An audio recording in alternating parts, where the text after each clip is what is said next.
Hi friends, இன்றைக்கி பார்த்தீங்கன்னா நம்ம வெளியே கடைக்கு போயிட்டு வரப்போ இங்கே பாருங்கள் பப்பாளி பழம் வாங்கிட்டு வந்தோம்.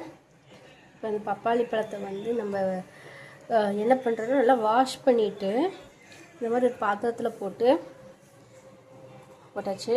இப்போ அது கூட கொஞ்சமாக கட் பண்ண முந்திரி, பாதாம், திராட்சை இதை போட்டுடணும். போட்டுட்டு அடுத்து பார்த்திங்கன்னா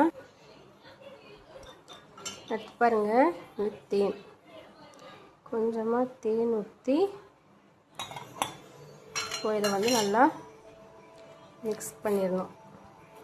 மிக்ஸ் பண்ணிவிட்டு காட்டுறேன் பாருங்கள். இப்போ இது ரெடி ஆகிடுச்சு. இதை வந்து ஒரு 10 நிமிஷம் நல்லா மூடி வச்சுட்டு 10 நிமிஷத்துக்கு மேலேயே ஊற வைக்கலாம். ஆனால் நம்ம வந்து கொஞ்சம் நேரத்தில் சாப்பிட்ருவோம், ஏன்னா ஆசையாக இருக்குது வேறு. ஸோ ஊற வச்சுட்டு அடுத்து இதை சாப்பிட வேண்டாம். இந்த மாதிரி சாப்பிடுங்க ஃப்ரெண்ட்ஸ், ரொம்பவே நல்லது, உடம்புக்கு ரொம்ப நல்லது. நட்ஸ் எல்லாம் போட்டு சாப்பிட்றதுனால குழந்தைங்களுக்கு கொடுத்தா ரொம்பவே ஹெல்தி. ஓகே ஃப்ரெண்ட்ஸ், பாய்.